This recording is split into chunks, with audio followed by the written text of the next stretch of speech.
Bom dia, senhoras e senhores deputados. Bom dia a todas as senhoras e senhores telespectadores da TVL, bem como as senhoras e senhores ouvintes da Rádio Digital Leste. Também cumprimento a todas as pessoas que estão neste ambiente. Havendo quórum regimental, vamos dar início a mais uma reunião ordinária da Comissão de Finanças e Tributação. E os senhores deputados receberem em seus respectivos gabinetes cópia da ata da 21ª reunião ordinária da Comissão de Finanças e Tributação, referente à terceira sessão legislativa da 18ª legislatura. Em discussão, não havendo quem queira discutir em votação. Os senhores deputados com cópia permanecem como se encontram. Aprovado. Vamos então, senhores deputados, ao relatório e voto dos projetos de lei em poder de vossas excelências. Vamos iniciar com o eminente deputado José Milton Schaefer, por gentileza. Presidente Marcos, quero cumprimentá-lo, cumprimentar os senhores deputados, senhoras deputadas. Nós vamos iniciar hoje relatando o parecer ao ofício número 201.4 de 2015, que encaminha a prestação de contas do Governo do Estado de Santa Catarina referente ao exercício de 2014. O autor do presente relatório do ofício é o Tribunal de Contas do Estado. Nesta comissão fomos indicados como relator. O presente relatório, ele acompanha o parecer prévio a mencionada prestação de contas do governo, referente ao exercício de 2014, foi submetida ao Pleno do Tribunal de Contas, acompanhado do relatório técnico, do relatório também do relator, do projeto do parecer prévio, das contrarrazões do Poder Executivo, já houve um amplo debate, então, nesse sentido, e do parecer da Procuradoria-Geral do Ministério Público junto ao Tribunal de Contas, em atendimento ao artigo 1º do artigo 80 da Resolução Tribunal de Contas 06 de 2001, que institui o regimento interno. Então, segue todos os parâmetros da legislação legal. Quanto ao parecer prévio, julgo oportuno destacar que o seu relator, na análise realizada no Tribunal de Contas, levou em consideração uma série de legislação, entre elas a Lei de Responsabilidade Fiscal, número 101, e também, principalmente, a Lei 4.320, de 1964, que regram, junto com outras leis e pareceres, uma série de ações que têm que ser observadas na análise de contas do Governo do Estado.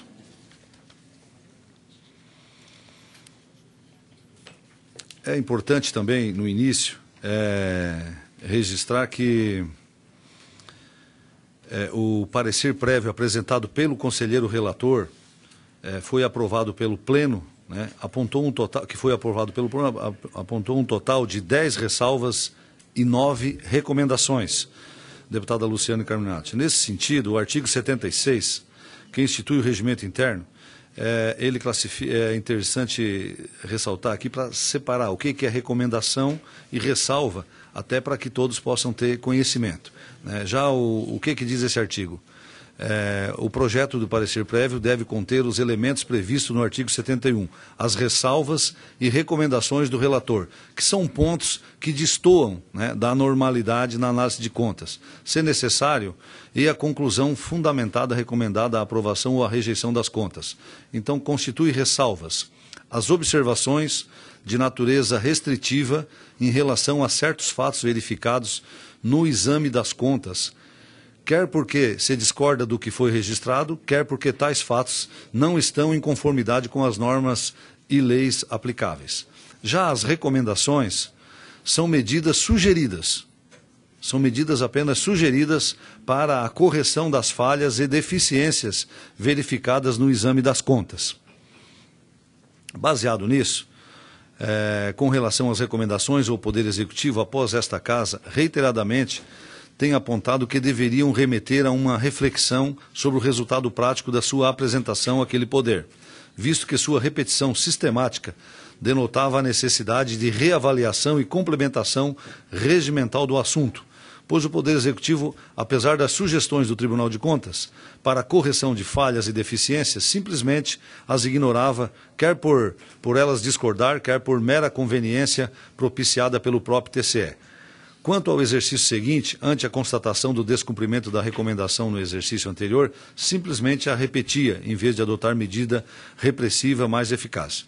No ano de 2013, aquele tribunal inovou e passou a determinar ações a serem cumpridas pelo próprio órgão, de igual modo, por intermédio do relatório do relator, no parecer prévio de 2014, foram determinadas novas ações nesses termos. Que a diretoria competente que realize auditoria operacional no Sistema Estadual de Defesa Civil para identificar os principais gargalos que dificultam as atuações célere e eficiente da Secretaria nas ações de respostas aos desastres e reconstrução, bem como verificar ao próprio ações com vistas à sua prevenção. 2. Que não sejam arquivados os processos de monitoramento cujas respectivas ressalvas e recomendações não tenham sido consideradas atendidas plenamente pelo Tribunal Pleno. 3. A diretoria competente do Tribunal, a realização de auditoria no Fundo Social para verificar o cumprimento da legislação vigente em relação aos repasses às associações de pais e amigos dos excepcionais.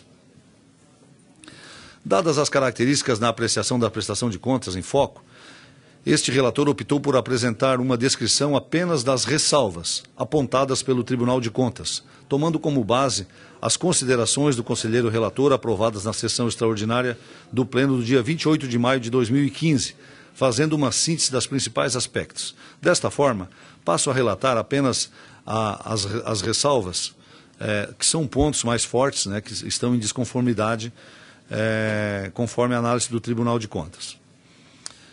A primeira ressalva, sistema de controle interno.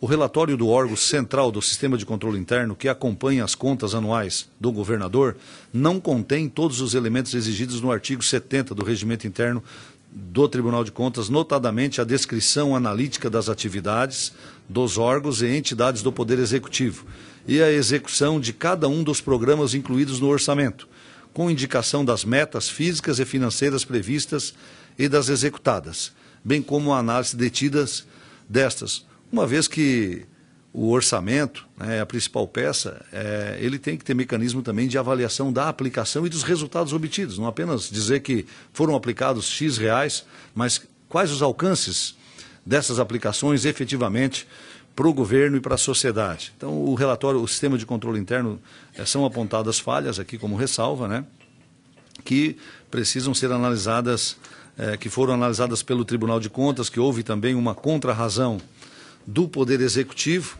né, que por sua vez compreende que a descrição analítica das atividades de órgãos e entidades constas na apresentação das principais ações desenvolvidas durante o ano, no capítulo Aspectos Sociais do volume 1 no Balanço Geral do Estado de 2014. De igual modo, a execução dos programas incluídos no orçamento anual com indicação das metas físicas e financeiras previstas e das executadas, o Executivo registrou que as informações requeridas estão disponíveis também no volume 3, denominado Acompanhamento Físico e Financeiro dos Programas de Ações, que houve, a partir daí, a concordância também do Tribunal de Contas, criando aí um grupo de trabalho, né, entre a Secretaria de Fazenda e o Tribunal de Contas, no sentido de se discutir um entendimento interpretativo único. O que estava vendo era que o governo apresentava de uma forma e o Tribunal de Contas entendia de outra. Então, as informações foram prestadas e, a partir daí, se criou um grupo de trabalho para se analisar as próximas prestações de contas nesse sentido. A segunda ressalva, carência de efetividade em face da inobservância do princípio de segregação de funções em diversas unidades do Poder Executivo. Aí tem toda uma outra... A segunda ressalva, planejamento orçamentário. Fixação de despesas em valores não execuíveis, caracterizando um planejamento orçamentário não condizente com a realidade orçamentária e financeira do Estado. Segundo o Tribunal de Contas, levando em consideração a Lei de Responsabilidade Fiscal, visa a prevenção de riscos e a correção de desvios capazes de afetar o equilíbrio das contas públicas, reforçando desta forma os alicerces do desenvolvimento econômico responsável e evitando o endividamento demasiado. Lembro aqui que nós estamos analisando as contas de 2014. Para isso, a Lei de Responsabilidade Fiscal pressupõe o dever de uma ação planejada e transparente por parte do administrador público. Ademais, o PPA, a LDO são peças que devem ser levadas em considerações, né, disciplinando assim os limites de atuação do gestor público. Então, aponta uma série de ações, né, que verificou ainda o tribunal a compatibilidade entre elas superior à prevista na LDO. apontou também que a despesa orçamentária executada pelo Estado em 2014, de 21,23 bilhões, representou 99,7% do inicialmente previsto, 21,29 bilhões, o que, a princípio, leva a uma realização praticamente igual à planejada. No entanto, aquele orçamento inicial foi ampliado durante o ano em 3,72 bilhões, atingindo uma despesa autorizada de 25 bilhões,01, diferente que não restou concretizada em realizações. Ao analisar a categoria econômica das realizações de despesas de capital quanto às despesas correntes, e principalmente em nível de grupo de natureza de despesas, caso os investimentos e outras despesas correntes, observou a execução da despesa apresentada a valores bastante distantes do planejado para o exercício, uma vez que em relação a outras despesas correntes, por exemplo, o gasto de 5,34 bilhões foi 13,47% inferior ao fixado inicialmente para o exercício em 6,37 bilhões. E assim discorre algumas distornâncias entre o planejado e o executado, né? E tendo em vista que o orçamento é uma peça autorizativa e que a Lei de Responsabilidade Fiscal estabelece o planejamento como uma das principais pilares da gestão fiscal ao lado do equilíbrio e da transparência. E só o planejamento efetivo quanto aos números condizem com a realidade. A baixa execução das ações selecionadas foi outra item revisto também dentro dessa ressalva. Pela sociedade, a baixa execução das ações selecionadas pela sociedade catarinense nas audiências públicas organizadas pela ALESC e das ações consideradas como prioritárias na Lei de Diretrizes Orçamentárias. Foi outra constatação também desse relatório apontado aqui com diversos argumentos de um relatório que eu vou passar à mão dos senhores deputados e da senhora deputada no final deste relatório. Outra ressalva, cancelamento de despesas liquidadas. Recorrência e ampliação do montante dos cancelamentos de despesas liquidadas sem controle que possibilite a transparência do procedimento que no exercício sob análise alcançar o montante de 1,3 bilhão de reais, prejudicando a confiabilidade dos dados contábeis e contrariando o disposto nos artigos 61, 62 e 63 da Lei nº 4.320 de 1964. Segundo o TCE, não obstante os resultados orçamentários que o Estado alcançou em 2014, há que se destacar a situação relacionada ao cancelamento de despesas já liquidadas no montante de 1,3 bilhão, o que corresponde a 300,9,41% do valor do superávit orçamentário do exercício, que foi de 381 milhões. Observou ainda que, caso o cancelamento das despesas liquidadas não tivesse ocorrido, o Estado teria um déficit orçamentário no resultado deste exercício. Apontou o tribunal que, nesse contexto, o cancelamento de uma despesa liquidada, embora possa ocorrer, consiste em ato extraordinário e, como tal, deve estar devidamente justificado. Tornar rotineira tal prática prejudica sobremaneira o controle da execução orçamentária financeira e patrimonial, bem como a própria confiabilidade dos respectivos registros contábeis. E assim discorre sobre vários itens da importância de se ter uma forma diferente de liquidação de despesa, com justificativa, e se reduzir também o tamanho das despesas a serem liquidadas no final de exercício. Das metas fiscais. Uma outra ressalva. Descumprimento de metas de resultado primário nominal e da dívida consolidada liquidada, revelando um planejamento orçamentário não condizente com uma política de gestão fiscal responsável. Noticiou aquele órgão que, ao analisar o comparativo entre as metas e receitas totais previstas e realizadas para 2014, verificou que a receita orçamentária total importou em 21,61 bilhões, ficando aquém da meta estabelecida na LDO, que era de 21,71 milhões. No mesmo vértice, em relação à despesa total, ao compará-la com a meta e despesa da LDO para 2014 fixada em 20,96 bilhões, observou que o Estado não atingiu a meta planejada, executando a despesa total de 21,23 bilhões de reais. Porém, ponderou aquele órgão fiscalizador que, apesar de não cumprimento da meta de despesa disposta na LDO, não houve grandes danos ao Estado, já que a receita orçamentária total foi superavitária em 382 milhões de reais.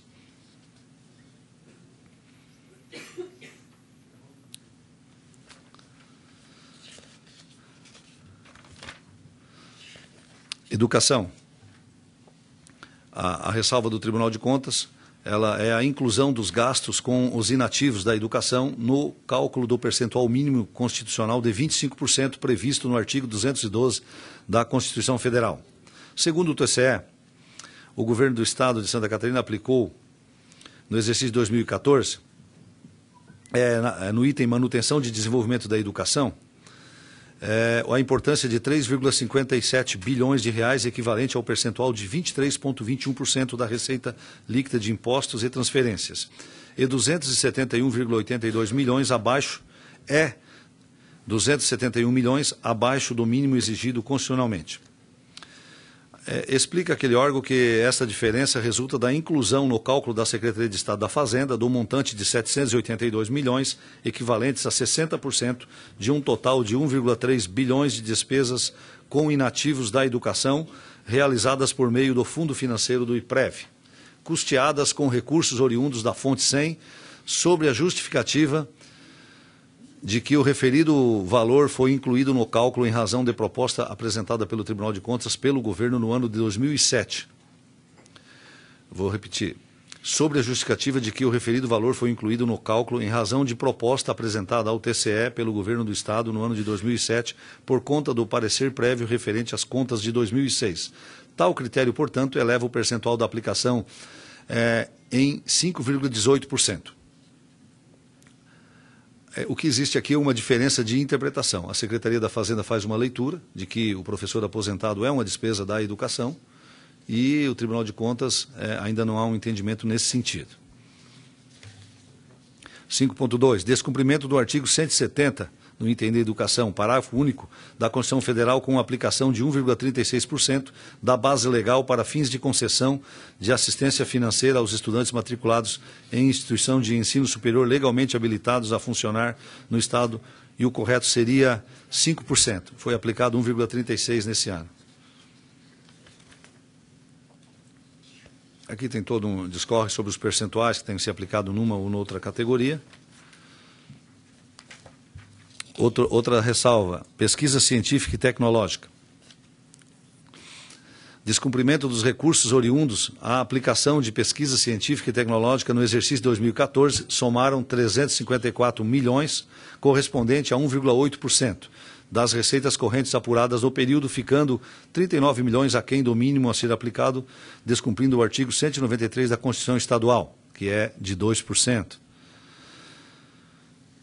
Segundo o Tribunal de Contas, o Estado destinou no exercício de 2014 à pesquisa científica um valor de 354 milhões, tal, resultando um valor a menos. Da análise efetuada, foi constatado que a empresa de pesquisa agropecuária, EPAGRE, e a Fundação de Amparo à Pesquisa e Inovação, a FAPESC, empenharam no decorrer de 2014 o valor de 354 milhões, dos quais a EPAGRE aplicou na função 20, agricultura, um montante de 322 milhões, o que representou 91% do total empenhado em pesquisa científica e tecnológica, e a FAPESC, por sua vez, foi responsável pela aplicação na função 19, ciência e tecnologia, num montante de em torno de 30 milhões de reais, correspondendo a 8,4% do valor.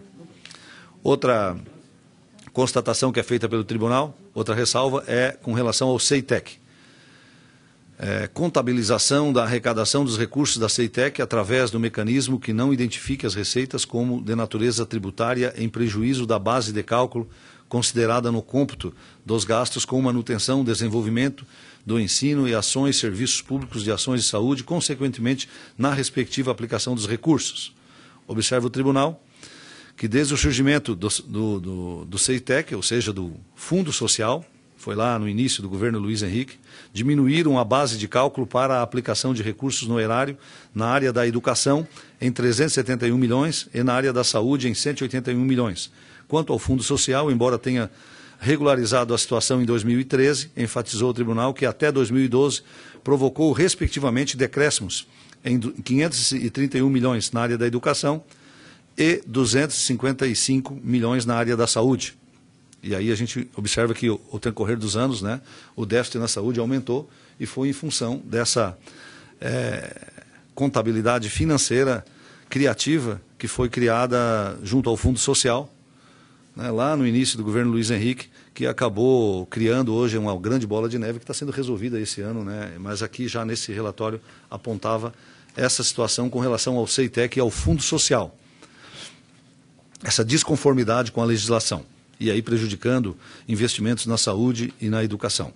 Fato esse que, nos anos atuais, está sendo corrigido e reparado. Oitavo, a paz. Já estamos próximo do final aqui.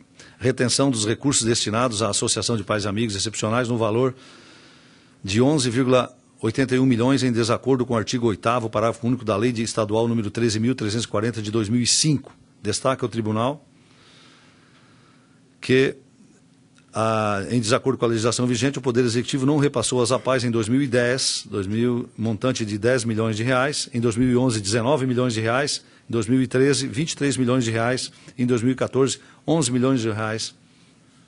Nos últimos 5 anos, em face dessa ressalva, o Poder Executivo, em contraponto, contesta a metodologia do cálculo utilizado pela Corte Estadual para a apuração dos valores a serem repassados às entidades.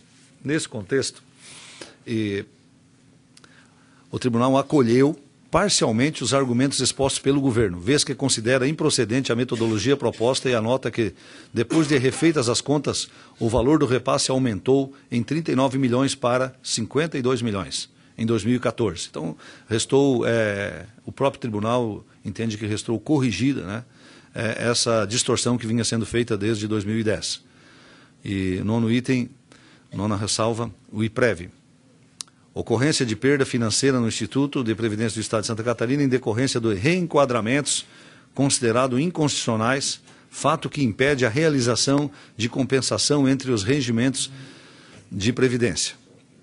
Acerca desse tema, o governo do Estado contra-argumenta que, com o intuito de dirimir a problemática decorrente de não homologação dos atos de aposentadoria de servidores enquadrados em cargos únicos, o IPREV elaborou um plano de ação em conjunto com a Procuradoria-Geral do Estado e a Secretaria da Administração, visando a elaboração do projeto de lei para sanar a referida situação.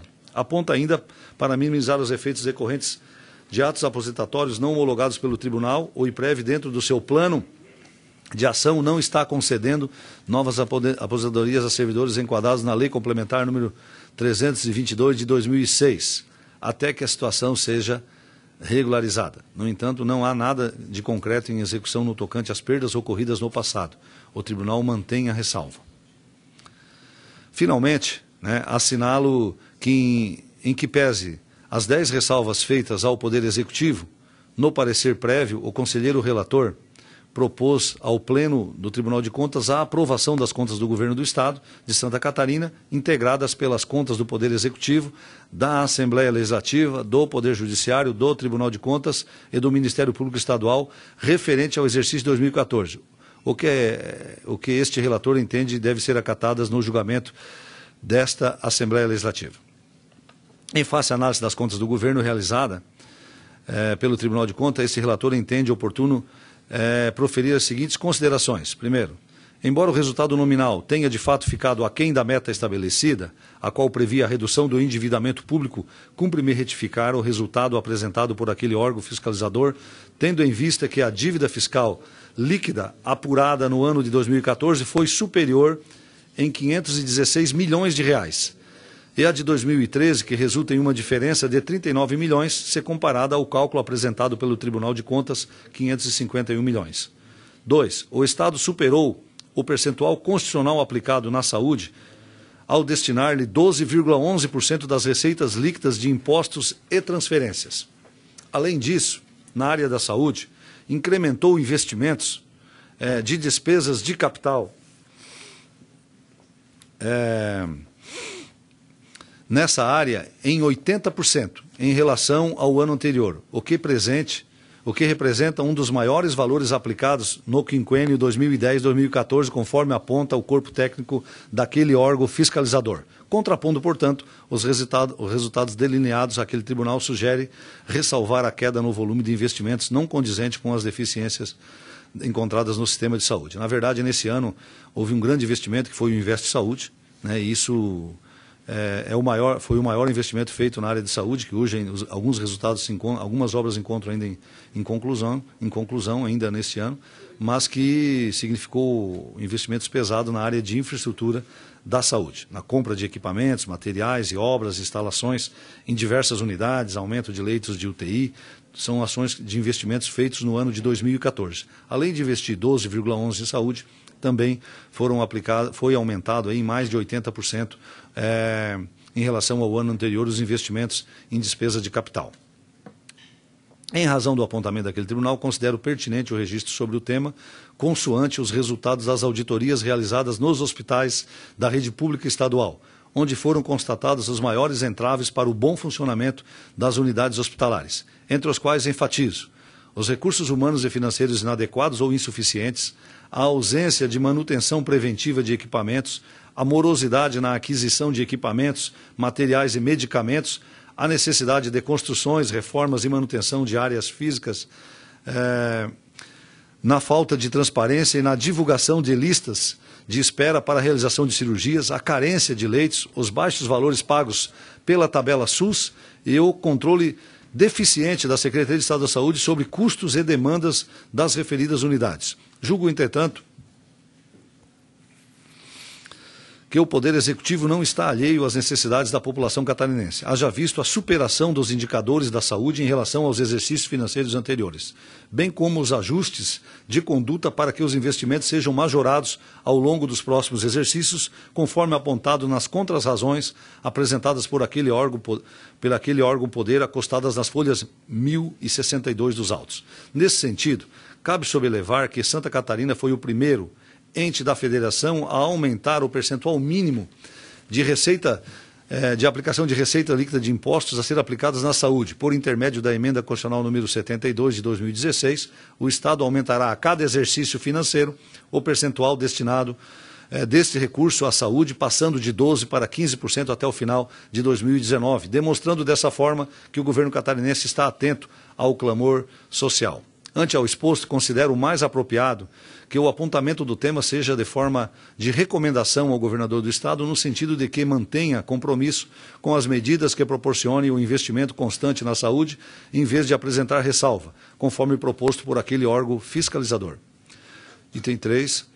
Por derradeiro, destaco a postura inovadora do Tribunal de Contas a partir da análise de contas do exercício 2013, ao determinar ações a serem desencadeadas por aquele órgão fiscalizador em ações às recomendações feitas pelo relatório das contas do governo, as quais sistematicamente eram ignoradas. No entanto, apesar de servirem de subsídios para o acompanhamento do resultado apresentado nas contas do governo, não foi identificado de forma clara o relatório de 2014, o efetivo resultado das ações executadas por aquele órgão fiscalizador, no que concerne às determinações expressas nas contas do exercício anterior.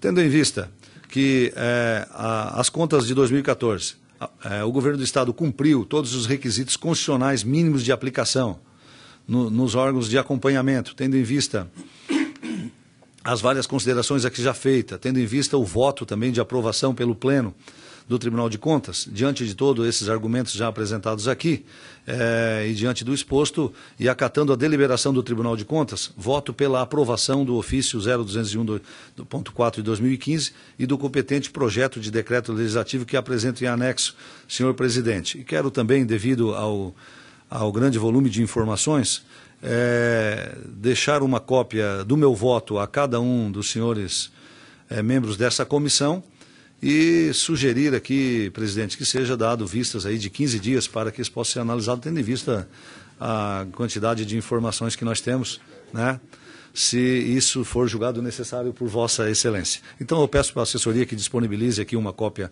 do voto aí aos senhores deputados. Era esse o nosso voto, presidente. Senhores deputados, atendendo a recomendação do eminente deputado José Milton Schaeffer, fica concedido vista coletiva por 15 dias a todos os senhores deputados desta comissão. Acho que esse aqui, peraí. Mais algum projeto, deputado Zé Milton? Tenho. Projeto de lei número 335 de 2017, que é de autor do Governo do Estado, que autoriza a doação de imóvel no município de Piratuba. O presente projeto de lei é uma reivindicação do município de uma área de terra no valor de R$17 mil e que já teve toda a manifestação da Secretaria de Administração e de demais órgãos competentes, sem nenhum óbice para que seja feita a doação do imóvel por parte do Estado. E por isso o nosso voto, presidente, é pela aprovação, tendo em vista que o terreno será utilizado pelo município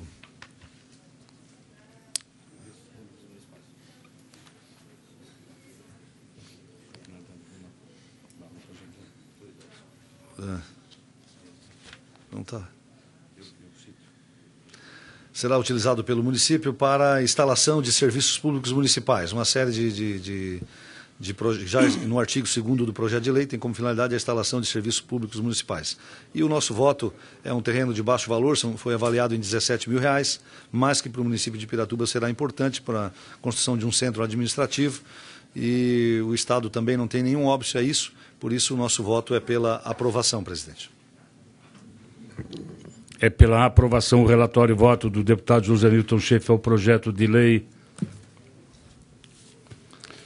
0335.0/2017, que autoriza a doação de imóvel do município de Piratuba em discussão, não havendo quem queira discutir em votação. O senhor deputado com cópia permanece como se encontra aprovado. Deputado Milton Mobos, Vossa Excelência tem algum projeto? Bom dia, senhor presidente, senhores deputados. Eu não tenho nenhum projeto em meu poder para relatar, senhor presidente. Muito obrigado. Deputado Rodrigo Minuto. Bom dia, senhor presidente. Bom dia, colegas deputados. Deputado, eu tenho dois pareceres ao projeto de lei. Um é referente ao projeto de lei número 0355.3/2017, que autoriza a doação do imóvel no município de Tangará, autor o governador do Estado. E eu vou ser sucinto aqui, senhor presidente. O projeto de lei de autoria do governador do Estado, acima identificado, destinado a autorizar o Poder Executivo a doar ao município de Tangará o imóvel com área de 150,8 metros quadrados, sem benfeitorias, a ser desmembrado de uma área maior matriculado sobre o número 2472, a folha 187 do livro número 3A, registro de imóveis da comarca de Videira e cadastrado sobre o número 3673 no Sistema de Gestão Patrimonial da Secretaria de Estado da Administração.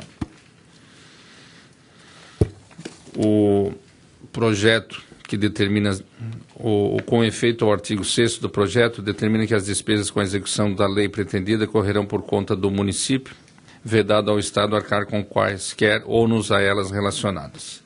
Assim sendo, não vislumbro nenhum óbice de ordem orçamentária ou financeira, na medida em que a proposição não implica aumento ou diminuição de receita ou despesa pública, razão pela qual, ao meu ver, merece seguir sua tramitação neste Parlamento. Diante do exposto, não havendo óbice da ordem financeira e orçamentária, manifesto-me pela aprovação ao projeto de lei número 0355.3/2017.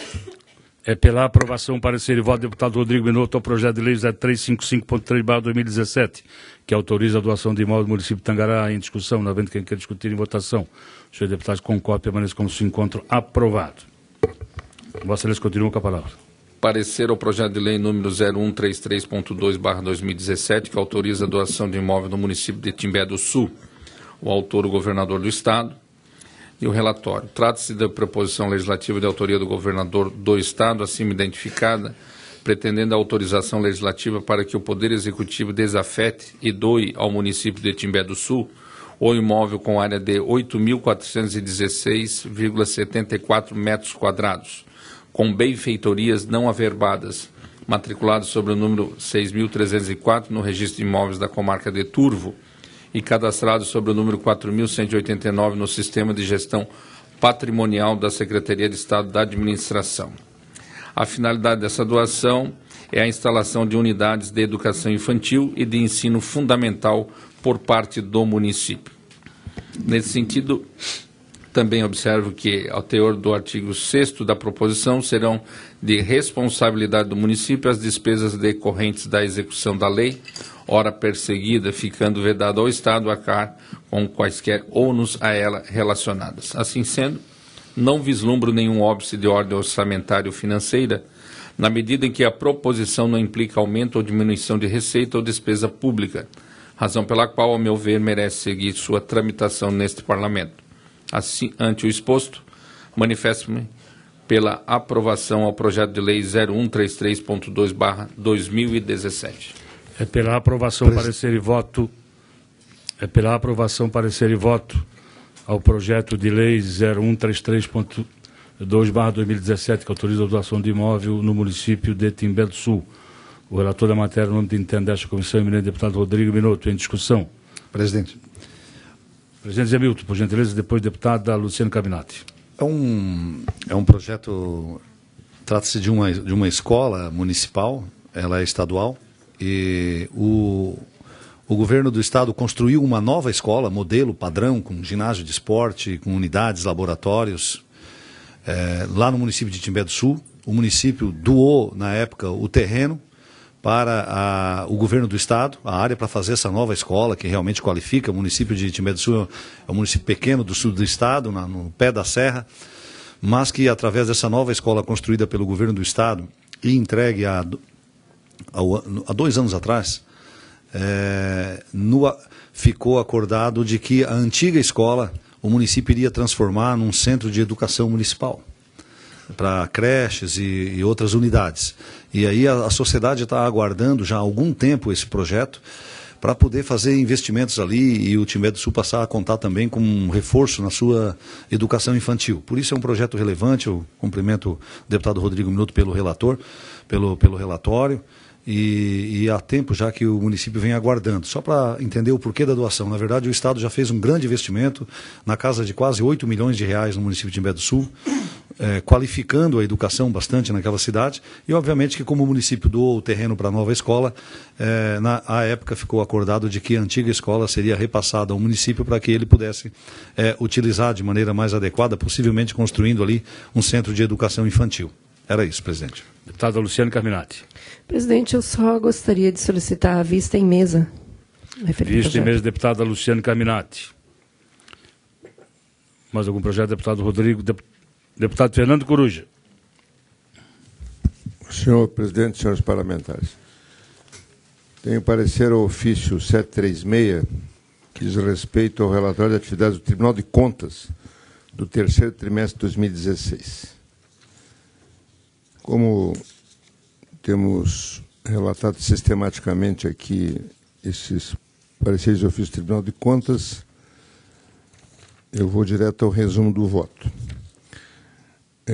No resumo do voto, são avaliadas as questões dos aspectos orçamentários financeiros, gasto com pessoal, prestação de contas e recursos antecipados, diárias, licitações, contratos e atos jurídicos análogos e o relatório da auditoria interna. Em relação ao aspecto orçamentário financeiro, foram ordenadas 343 notas e o balanço mostrou, em 1º de julho, um saldo de R$ 50.068.880 e no final do terceiro trimestre um saldo de R$ 26.917.246,78. Os gastos com pessoal, eles estão acima do limite de alerta, porém abaixo do limite prudencial, em função do encaminhamento do ofício do Tribunal de Contas. Em relação às diárias, foram um total de 434 diárias e meia, no montante total de R$ 191.331,22, e o que tem que se visto sistematicamente é que no relatório da auditoria interna não há parecer conclusivo sobre o procedimento de concessão e prestação dessas contas, visando a comprovação via contabilidade da baixa da responsabilidade. Em relação às licitações, nas várias modalidades, estão constando do anexo desse relatório.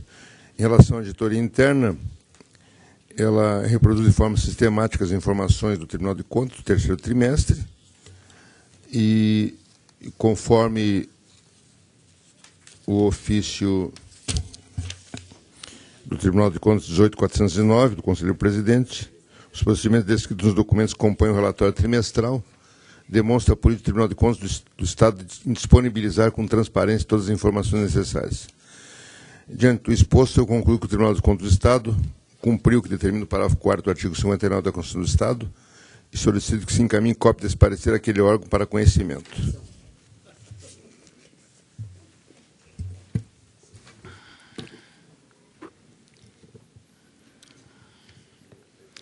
Parecer ao ofício 0736.8/2016, de origem do Tribunal de Contas do Estado de Santa Catarina, que encaminha o relatório de atividades do Tribunal de Contas do Estado relativo ao terceiro trimestre de 2016. O relator da matéria, o eminente deputado Fernando Coruja, emite o seu parecer, solicitando que se encaminhe cópia deste parecer àquele órgão, e que é pela aprovação. Em discussão. Presidente, eu solicito vista em gabinete. Vista em gabinete, deputada Luciane Carminati. Como não há mais projetos, o ofício em poder do deputado Fernando Coruja, passo a palavra ao deputado Luciano Carminati. Quero aqui cumprimentar e seja bem-vindo, deputado Arcide Matos, líder do governo. Presidente, eu não tenho nenhum projeto, aliás, tem um projeto a fazer relatoria, que é o projeto do deputado Dirceu Dresch, 4862 de 2015, que estabelece a política estadual para compras governamentais da agricultura familiar e empreendimentos familiares rurais e de economia solidária, a chamada compra coletiva. Esse projeto de lei ele passou pela Comissão de Justiça, Finanças e ainda Agricultura.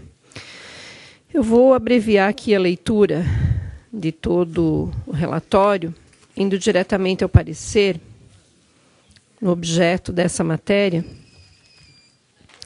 Esse projeto de lei estabelece os conceitos, princípios e instrumentos destinados à instituição de política estadual para compras governamentais da agricultura familiar e empreendimentos familiares, rurais e da economia solidária, popular e solidária, doravante chamada de compra coletiva, com o objetivo de utilizar as compras governamentais como instrumento de desenvolvimento econômico e sustentável. Da mesma forma que a Procuradoria-Geral do Estado, o relator da matéria da CCJ, deputado Mauro de Nadal, se manifestou pela inconstitucionalidade do artigo 8º, da qual acatamos ao votar nos termos da emenda supressiva. Portanto, essa emenda foi acatada na CCJ.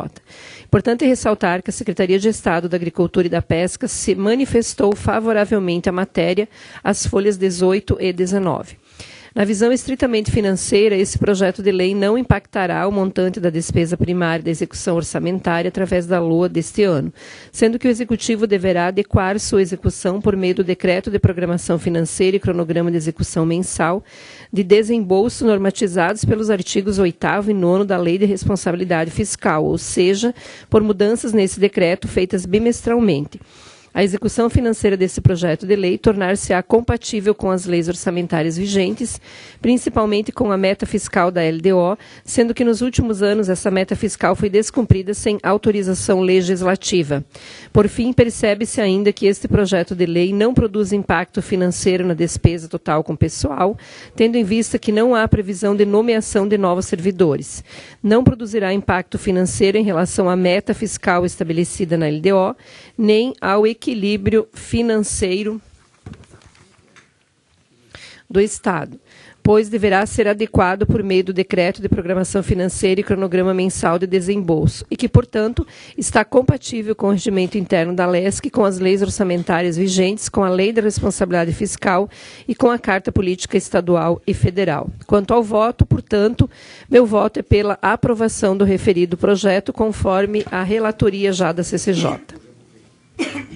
Senhores deputados, quero aqui me permitir, deputada Luciane Carminati, pedir desculpa aos senhores deputados, porque o projeto que Vossa Excelência acaba de relatar não estava na pauta.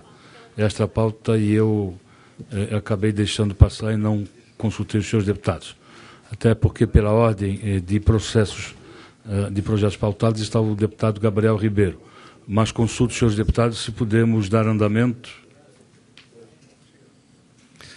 Senhor presidente, se for dar andamento, eu gostaria de pedir vista em gabinete desse projeto, por favor. Havendo concordância de que se tramita esta pauta, assim o faço. E já de pronto dou vista em gabinete deputado Milton Alves. Presidente, eu também gostaria de pedir vista. Também vista em gabinete deputado José Milton Schaefer.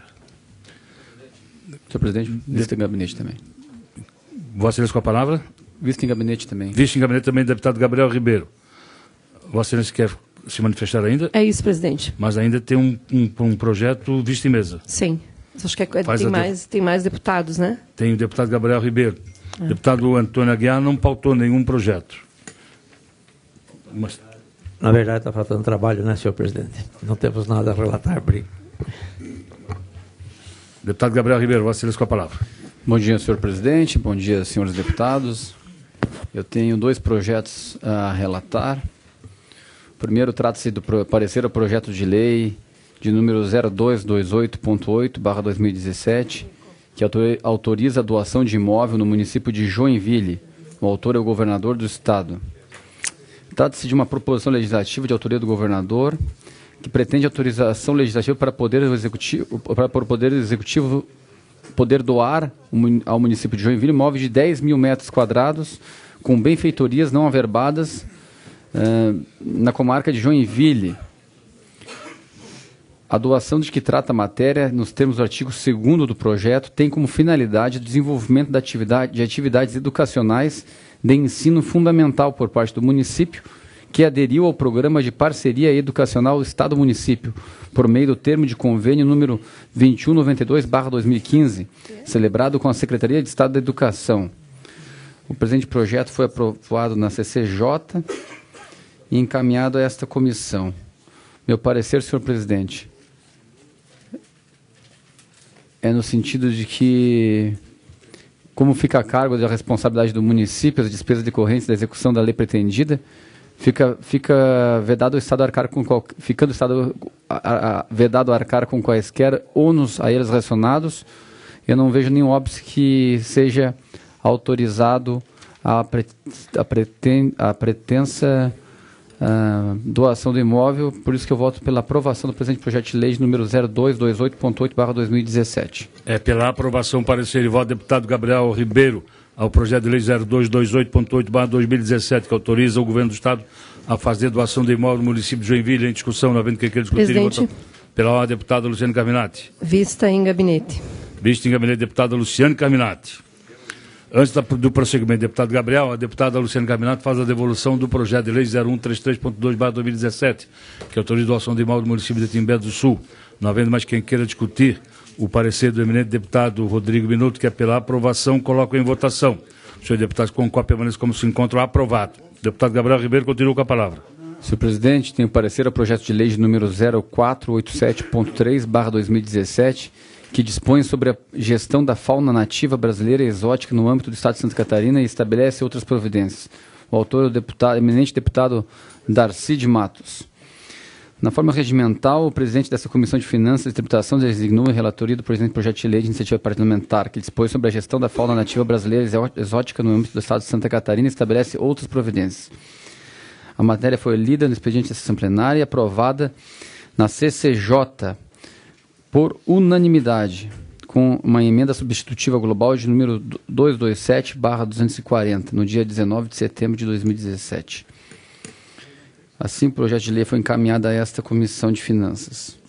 Não vejo nenhum impacto financeiro ao Estado de Santa Catarina e não observo que a lei mesmo com a emenda substitutiva global aprovada na CCJ, não implica em aumento ou diminuição da receita ou despesa pública, não afetando, pelo conseguinte, as peças orçamentárias em vigor.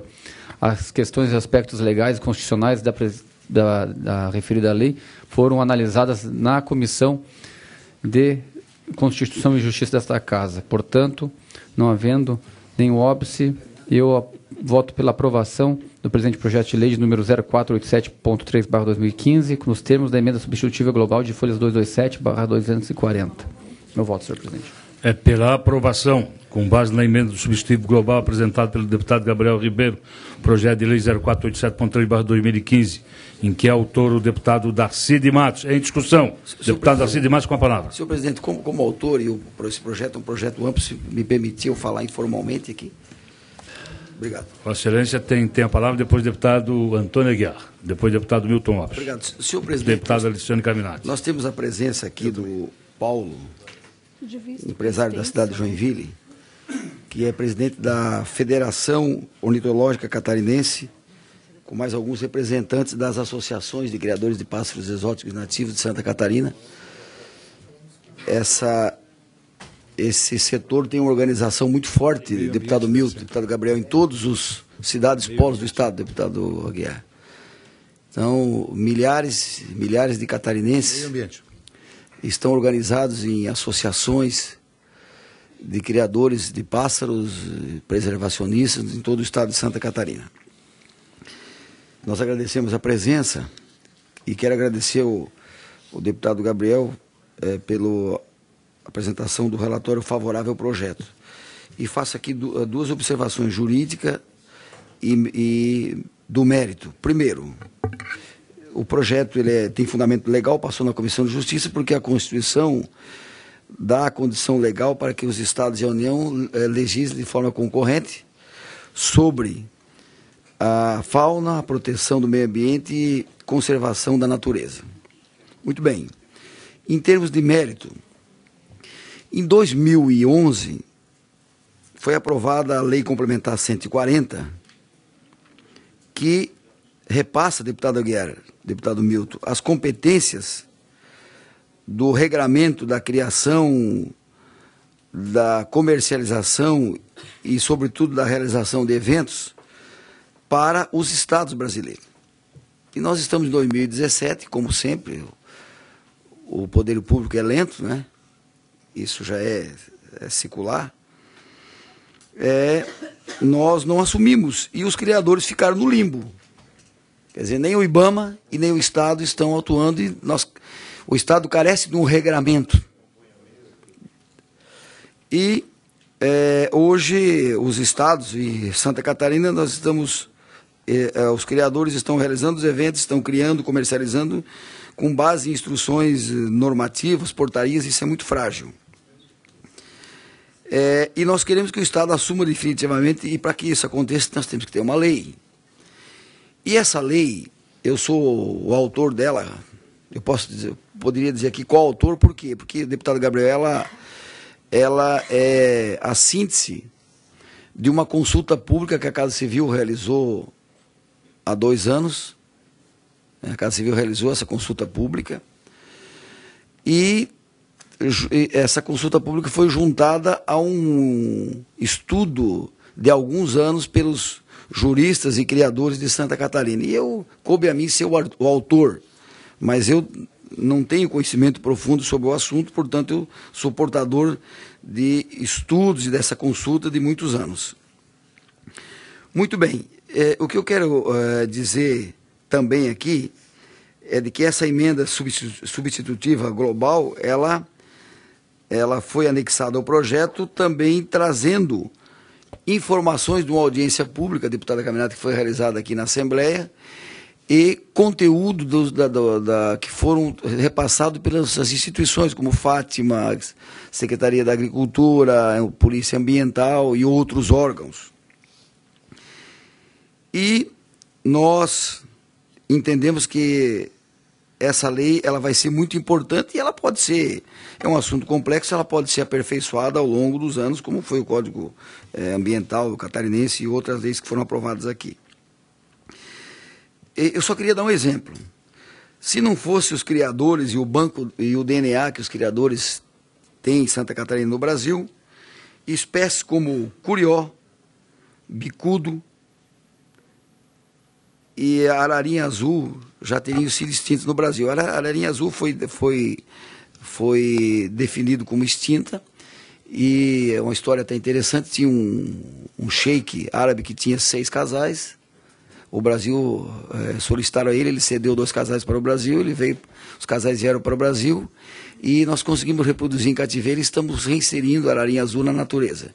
Então veja a importância do banco de dados dos criadores. Então eu quero encerrar dizendo que o grande debate, talvez algumas divergências, se dará na comissão de mérito, provavelmente dito que é na comissão do meio ambiente da Assembleia Legislativa. Agora, o grande inimigo dos criadores é o tráfico de aves, que só perde para tráfico de armas e de drogas, o desmatamento e a expansão dos centros urbanos e a utilização de agrotóxicos. Só para encerrar, dando um dado aqui, que eu não sabia e fiquei perplexo. A importância do setor de criação de pássaros na economia do Brasil, dados 2011, é responsável pela manutenção de 125 mil empregos. Gera um faturamento em vários setores de 2,68 bilhões de reais. Veterinários, ração, evento, equipamentos. Um contingente de 70 milhões de pessoas entre dependentes e econômicos e afetivos. O Brasil é o mais importante berço da fauna da América do Sul e do mundo. Estima-se que das 9.700 espécies de aves no mundo, 2.920 encontram-se na América do Sul. Destas, 2.645 são aves residentes do país e 275 exóticos. Então, são dados importantes. Eu agradeço o relatório favorável e peço o apoio dos senhores e das senhoras, deputados e deputadas, porque esse projeto está tramitando aqui já há algum tempo, e eu acho que se nós conseguirmos finalizar até o final do ano com a sanção, deputado Gabriel, vai ser muito importante para Santa Catarina. Deputado Antônio Aguiar.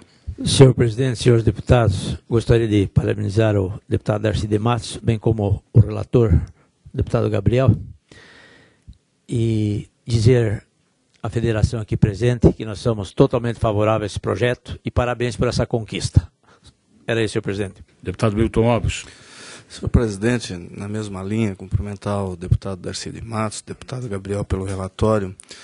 E a gente viu, nas últimas 2 décadas principalmente, uma evolução significativa, né, da melhora da fauna catarinense brasileira. Né? Existe uma conscientização diferenciada, a própria fiscalização da caça, a época, a mudança das leis propiciou isso. E hoje a nossa fauna é rica. Né? Eu brinco, nós temos o parque lá em Rio do Sul, que fica no centro da cidade, e você vê tucanos lá, você vê coisas que você não via na minha época de infância. E eu era um apaixonado por aves. Né? Eu tinha um viveiro enorme que eu consegui fazer lá na casa do meu avô. E eu conheço muitos criadores de pássaros e sei o quanto eles investem nisso e dão amor e carinho, né, a essas aves. Se você perguntar para qualquer criador, Darcy, deputado Darcy, se o objetivo é financeiro, poucos talvez ganham dinheiro com a criação de aves. A maioria faz a preservação da espécie, né? Cultiva a beleza do canto, das competições de canto de um curió, de um bicudo e assim por diante, né? E está ajudando a preservar a nossa fauna brasileira. Então, esse projeto é de relevância e tem o nosso total apoio, senhor presidente. Deputada Luciane Carminati. Eu quero primeiro parabenizar a Federação Ornitológica. E, de fato, o deputado Darcy na minha cidade é muito forte, né? Nós temos uma associação lá muito atuante, né? Muito importante. Eu acho que esse trabalho bonito que se faz em defesa da fauna brasileira, da fauna catarinense, temos também na questão da flora, enfim, todas essas atividades que cuidam do meio ambiente, nós temos que apoiar. Eu só estava comentando com o deputado Darcy que, como nós tivemos acesso ontem ao projeto, porque entrou na pauta ontem, né, da comissão, e, de fato, o projeto é muito extenso, deputado Gabriel. Nós não conseguimos fazer a leitura na sua plenitude. Então, eu só quero, nada contra, mas eu gostaria de tomar pé melhor do projeto e pedir vista de uma semana só para mim fazer a leitura de todo o projeto, uma vez que ele é um projeto bem extenso e eu gostaria de me apropriar melhor, mas o deputado Darcy tem meu parecer já favorável, adiantando, né? E na semana que vem eu já faço a devolução do voto vista, tá bom? Concedo a palavra ao deputado José Milton Schaefer, mas antes já concedo vista em gabinete deputada Luciane Carminati. Deputado Zé Milton. Apenas, presidente, para cumprimentar a articulação feita aqui pela Federação, né, Ornitológica, nós temos acompanhado muitos aqui no sul do estado, né, as pessoas muitas vezes querem trabalhar legalizada, deputado Milton, e não conseguem porque a legislação impede. No Brasil tem muito disso, né?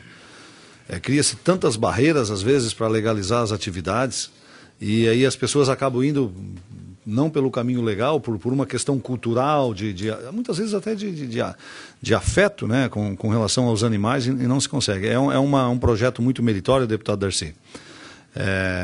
Ele está de acordo aí com a questão cultural catarinense, ela é também uma atividade econômica, e também preservacionista do nosso ecossistema, né? A fauna, ela é fundamental na preservação do ecossistema, e quem trabalha com isso, quem está ligado aos torneios, aos campeonatos e à criação, seja de qualquer espécie, não só de aves, mas às vezes de insetos também, né? Como as nossas abelhas nativas aqui, que são fundamentais e hoje estão caindo num caminho econômico, né? A melipolinicultura hoje é uma atividade econômica de relevante já no estado. Então nós precisamos regrar isso, simplificar a legislação, tem que ficar de olho para simplificar, porque tem uma tendência grande do poder público de complicar aquilo que é simples, né? E o deputado Darcy está propondo aqui uma simplificação, facilitar o acesso e incentivar. Vocês merecem o nosso apoio, o nosso aplauso, o nosso voto não vai ser possível dar hoje, mas é pela aprovação, e apenas aproveitar para cumprimentá-los e dizer que é uma atividade muito relevante e está de acordo com vários fatores, econômico, cultural e ambiental. Por isso merece o nosso aplauso e a aprovação do projeto. Senhor deputado, não havendo mais nada a discutir, dou por encerrada a presente reunião, convocando a outra ordinária para quarta-feira da semana que vem. Bom dia.